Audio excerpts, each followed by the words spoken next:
নমস্কার বন্ধুরা, আমি অরিজিৎ তোমাদের সকলকে মার্গ এডুকেশনে স্বাগতম জানাই। আশা করি তোমরা সকলে খুব ভালো আছো, সুস্থ আছো এবং নিজের নিজের কাজে ব্যস্ত আছো। তো দেখো, যেমন কিনা থাম্বনেলে দেখতে পেয়েছো এবং তোমাদের সামনে স্ক্রিনেও তোমরা দেখতে পাচ্ছ যে how to increase score by 20+ marks in SSC GD in last 10 days। This is not an gimmick. এটা কোনো গিমিক নয় বা ক্লিকবেট নয়। থাম্বনেল ক্লিকবেট রিভিউ পাওয়ার জন্য সে ক্লিকবেটও সেরকম কিছু নয়। আমি তোমাদেরকে কিছু সার্টেন ট্রিক্স বলবো যা দিয়ে তোমরা নিজেদের নাম্বার ইনক্রিজ করতে পারবে। কিন্তু হ্যাঁ, এটা মনে রাখতে হবে, it will only work for those student who have been preparing seriously for the last 1 year। যারা কিনা 1 বছর ধরে বা তার বেশি সময় ধরে পরীক্ষা দিচ্ছে, কিন্তু তাদের নাম্বার একটা জায়গায় স্টাক হয়ে আছে বা তাদের মনে একটা ভয় রয়েছে যে আমি এই পরীক্ষা দিয়েছি, আগের বার হয়তো 0.1 বা 0.2 বা মেডিকেলে গিয়ে তারপরে গিয়ে হয়ে গেছে, কেটে গেছে।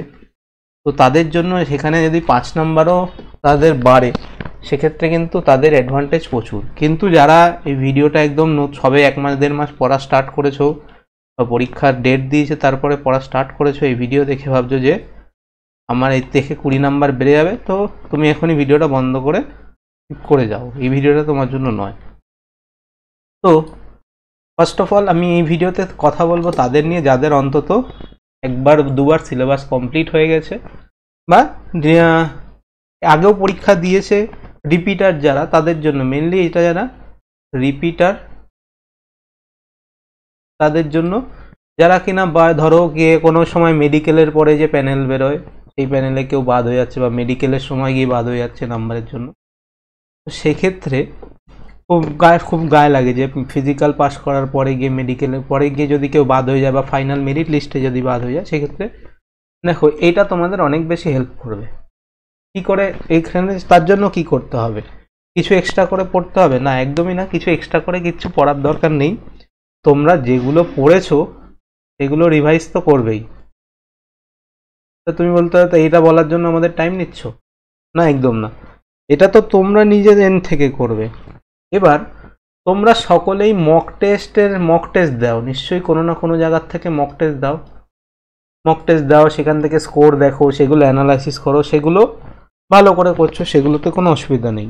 কিন্তু এবার মেনলি কি হয়, যারা জিডির মক দেয় 80% ছেলে মেয়ে তোমার টেক্সট বুকের সাবস্ক্রিপশন ইউজ করে। ঠিক আছে, টেক্সট বুকের সাবস্ক্রিপশন ইউজ করে। তো দেখো, এটা কোনো পেইড ফেডের তো কোনো ব্যাপারই না, আমি আমার নিজের এক্সপিরিয়েন্স থেকে শেয়ার করছি। তো টেক্সট বুকে সম্ভবত এখন একটা টেস্ট সিরিজ চলছে যে PYP বেসড মক টেস্ট, মানে প্রিভিয়াস ইয়ারে কিরকম কোশ্চেন এসেছিল তার উপরে বেস করে 13টা মক টেস্ট আছে। 13টা, ঠিক আছে। এই 13টা মক টেস্ট তোমরা দাও, জানি অনেকে তোমরা দেওয়া শুরুও করে দিয়েছো। এই 13টা মক টেস্ট দেওয়ার পরে অ্যানালাইসিস ভালো করে করো। ঠিক আছে, এই 13টা মক টেস্ট দেওয়ার পরে অ্যানালাইসিস ভালো করে করো। তা এই অবধিও যারা ভিডিওটা দেখে ফেলেছে তাদের বলবো আর একটুখানি, আর 2-1 মিনিট ওয়েট করো, তোমাদের জন্য মেন ব্রহ্মাস্ত্রটা বেরোবে। দেখো, পরীক্ষা তোমাদের 20 তারিখ থেকে শুরু, 20 ফেব্রুয়ারি থেকে শুরু। আমি যেই জিনিসটা বলবো সেটা হচ্ছে, যাদের 20 তারিখে পরীক্ষা, এটা তাদের জন্য অ্যাপ্লিকেবল হবে না। এটা তাদের ডিসঅ্যাডভান্টেজ বলতে পারো, ডিসঅ্যাডভান্টেজ বা তাদের অ্যাডভান্টেজও বলতে পারো। তাদের নর্মালাইজেশনে নাম্বার বাড়বে। কারণ কেন, দেখো, যেদিনকে ফার্স্ট পরীক্ষা হয় সেদিনকে নর্মালাইজেশনে দেখা গেছে যে ম্যাক্সিমাম ক্ষেত্রে নর্মালাইজেশনে নাম্বার বাড়ে। তো 20 ফেব্রুয়ারিতে যে পরীক্ষাটা হবে, ধরো 1টা 2টো 3টে ম্যাক্সিমাম 4টে শিফটে পরীক্ষা হয়। তো যাদের ধরো 21 তারিখ পরীক্ষা, 22 তারিখ পরীক্ষা, পরপর এরকম পরীক্ষা যাদের আছে 20 তারিখের পর থেকে, ঠিক আছে। ধরো আমি এক্সাম্পল নিয়ে বলছি, আমার একটা ভাই আছে, তার যেমন 23 তারিখে পরীক্ষা।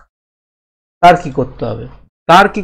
তার করতে হবে ধরো এই 20 ফেব্রুয়ারিতে 4টে শিফটের পরীক্ষা হয়েছে, এই 4টে সেটের পরীক্ষা দেওয়ার কোনো সবকটা দেওয়ার দরকার নেই। দেখো, ম্যাক্সিমাম ক্ষেত্রে কি হয়, প্রতিদিনের 4টে শিফটে মোটামুটি সিমিলার কোশ্চেন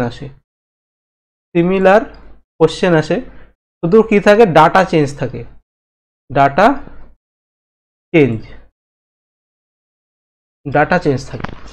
তো যাদের ধরো 21 তারিখ 22 তারিখ 23 তারিখ, আমি এক্সাম্পল ধরে দিচ্ছি, এই যে এই ছেলেটা যার 23 তারিখে পরীক্ষা, তার এক্সাম্পল ধরছি, সে তার কি করণীয়, তার হচ্ছে যে এতদিন যা পড়েছে, যা রিভাইজ করেছে, সব কিছু করেছে, করার পরে 20 তারিখ থেকে 20 তারিখের এই যে সেট 1 2 3 4 এই 4টে সেটের মধ্যে 3টে সেট দেখবে, 3টে সেট টেক্সট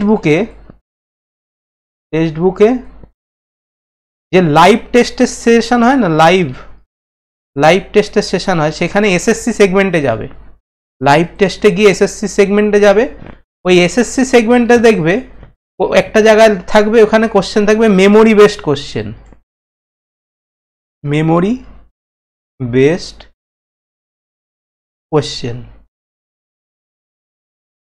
তো এই মেমোরি বেসড কোশ্চেনগুলো কি করতে হবে, তোমাদেরকে সলভ করতে হবে। মেমোরি বেসড কোশ্চেনগুলো তোমরা সলভ করলে সেখান থেকে তোমাদের হেল্প কী হবে, দেখো এক তো এক্সাম ফিয়ারটা চলে যাবে, যে তোমরা পড়ছো কি না কি, মানে পড়ার তো কোনো সোর্সের তো কোনো লিমিটেশন নেই, তোমরা প্রচুর কিছু পড়ে যাচ্ছ, হ্যান না ত্যান না সব কিছু পড়ে যাচ্ছ, কিন্তু এবার একটা তো মনে ভয় থাকে, যে 1 বছর ধরে সিরিয়াসলি প্রিপারেশন নিয়েছে তার মনে একটা ভয় থাকে, এটা স্বাভাবিক, এই ভয়টা থাকবেও, যে কি আসবে কি না আসবে, সেই ভয়টা তোমাদের এক্সাম নিয়ে যে ফিয়ারটা, সেটা শেষ হয়ে যাবে। তখন তুমি দেখবে যে তুমি এখানে 110 115 এরকম তুমি স্কোর করতে পারছো, তোমার এমনি কনফিডেন্স বুস্ট হয়ে যাবে। তখন দেখবে যে এই যে মেমোরি বেসড কোশ্চেন, এখানে যেরকম কোশ্চেনগুলো থাকছে, মেমোরি বেসড কোশ্চেন যেরকম থাকছে, তো প্রায় সিমিলার টাইপের না থাকলে 19-20 থাকবে কোশ্চেন, যার জন্য তুমি আগের থেকেই রেডি থাকতে পারবে, আগের থেকেই এক্সাম রেডি তুমি থাকতে পারবে। এটা তুমি এখন বুঝতে পারছো না যে এটা এমন কি জিনিস, যে এটা করবে সে এক্সাম দিয়ে যখন বেরিয়ে, আমরা যদি এই ভিডিওটা দেখে যেয়ে থাকো, তাহলে নিচে পরে কমেন্ট করো যে আমার এটা প্রচুর হেল্প করেছে। দেখো আমি নিজে বলছি, আমার নিজের ক্ষেত্রে এটা প্রচুর হেল্প করেছিল, ঠিক আছে, আমি সেই জন্য তোমাদেরকে শেয়ার করছি। তো যাদের ধরো 23 তারিখ 24 তারিখ 25 তারিখ 26 তারিখ পরীক্ষা, তাদের বলবো যে অ্যাডভাইস করবো রোজ এটা পরীক্ষা শেষ হওয়ার 1 ঘন্টার বাদে এক একটা শিফটের করে দিয়ে দেয়। তুমি চেষ্টা করবে যে রাত্রিবেলা যখন সব শিফট শেষ হয়ে যাবে, তোমার সারাদিন যা রিভাইজ করার করে নিয়ে রাত্রিবেলা বসে 2-3টে সেট একসাথে তুমি সলভ করে নিলে, তাহলে তোমার কোশ্চেন প্র্যাকটিসটা হয়ে গেল, আর তুমি রেডিও থাকতে পারলে। তাহলে যাদের পরীক্ষা ফার্স্ট দিনে নয়, সেকেন্ড দিন, থার্ড দিন, ফোর্থ দিন, এভাবে লাস্ট দিন অবধি চলতে থাকে, ঠিক আছে, তোমরা এই জিনিসটা করো, তোমাদের 100% বেনিফিট পাবে, 100% বেনিফিট পাবে।